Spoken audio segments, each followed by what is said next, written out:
30 anos.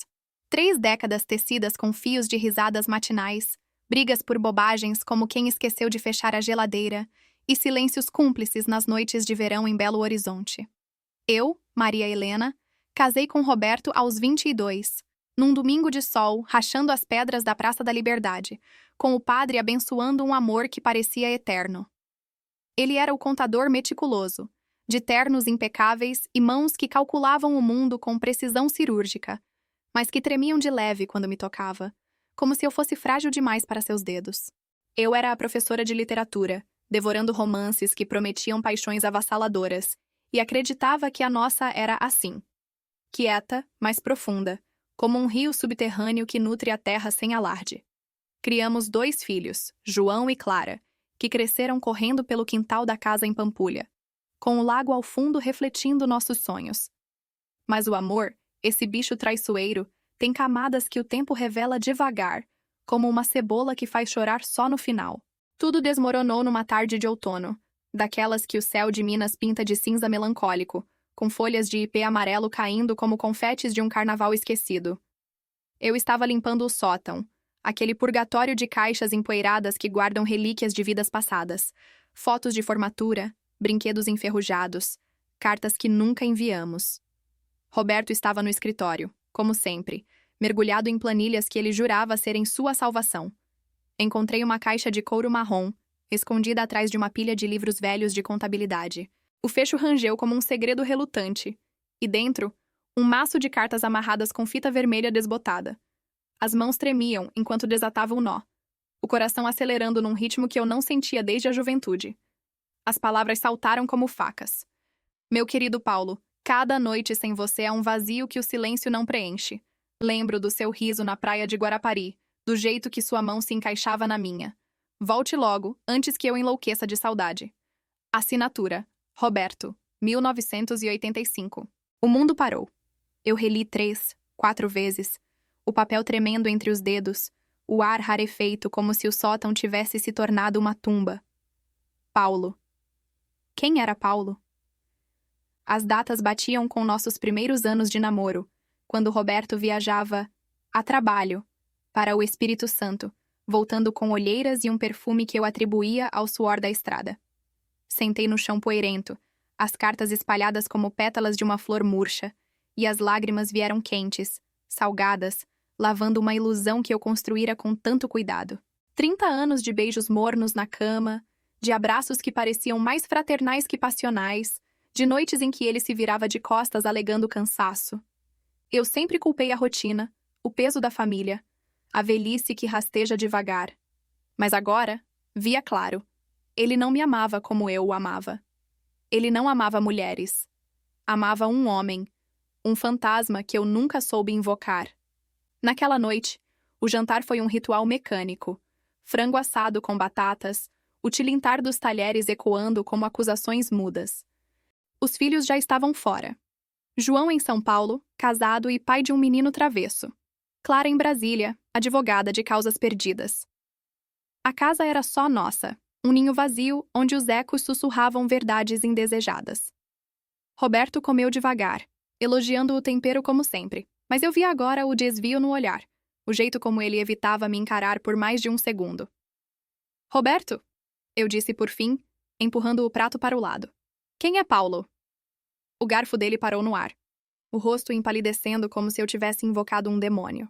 O silêncio se esticou, grosso e opressivo, até que ele baixou os olhos para a toalha de linho, as mãos crispadas como raízes secas. Helena, como você soube? A voz era um fio, frágil, e eu joguei as cartas na mesa, uma cascata de papel que dançou antes de pousar. Ele as pegou devagar, traçando as letras com o dedo, como se acariciasse uma ferida antiga. E então, veio o dilúvio. Sentados na sala, sob a luz amarelada do abajur que compramos em Ouro Preto na lua de mel, Roberto desfiou o novelo de sua alma. Paulo fora o amor da juventude. Um artista boêmio que pintava pores do sol em telas rasgadas, encontrado numa exposição em Vitória. Eles se amaram ferozmente por 2 anos, roubando fins de semana em motéis baratos e praias desertas. Mas o Brasil dos anos 80 era um país de ditadura recente, onde o amor assim era crime sussurrado, punido com olhares e demissões. Eu fugi dele, Helena. Não por covardia, mas por medo de arruinar tudo. Voltei pra cá. Pedi você em namoro. Você, que era luz, que era segura. Casei pra me esconder, pra construir uma vida que parecesse normal. As palavras cortavam, mas havia ternura nelas, uma tristeza que me doía mais que a traição. Ele chorou, pela primeira vez em 30 anos, os ombros sacudindo como folhas ao vento. Eu te amo sim, como amigo, como companheiro. Você me deu filhos, uma família, mas nunca como homem ama mulher. Eu sou gay, Helena. Sempre fui. E vivi mentindo pra nós dois.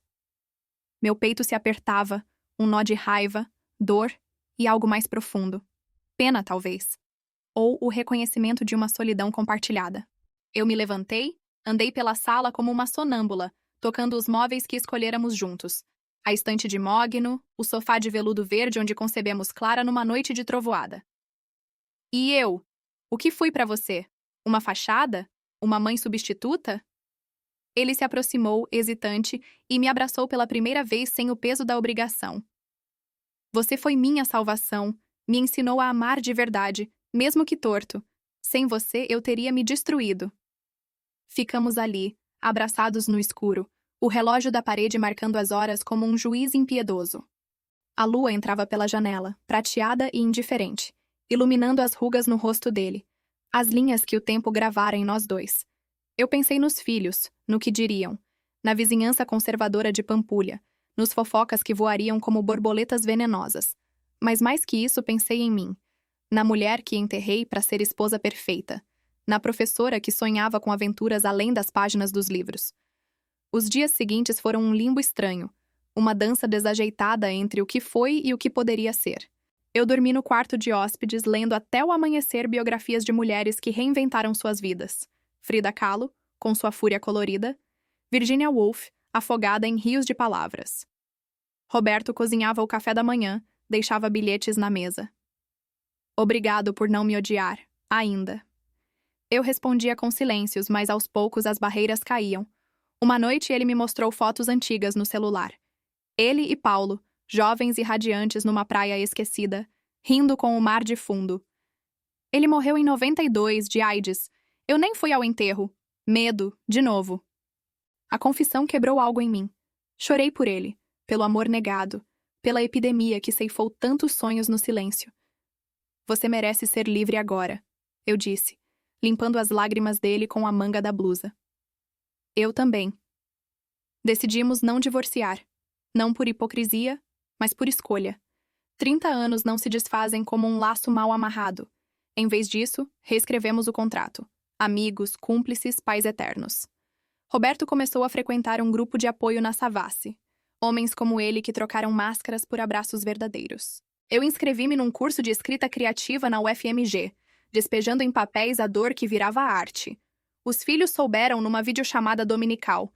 João ficou quieto, processando. Clara, sempre afogosa, gritou: Mamãe, você é uma rainha! E papai, enfim, seja feliz. Eles vieram nos visitar no Natal, trazendo presentes e perguntas gentis, transformando a casa em um refúgio de honestidade. Hoje, um ano depois daquela tarde no sótão, caminho pela orla de Pampulha com Roberto ao lado, não mais como marido, mas como irmão de alma.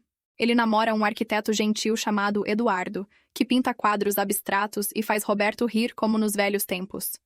Eu me redescobri. Saio com amigas para vinhos na Savassi.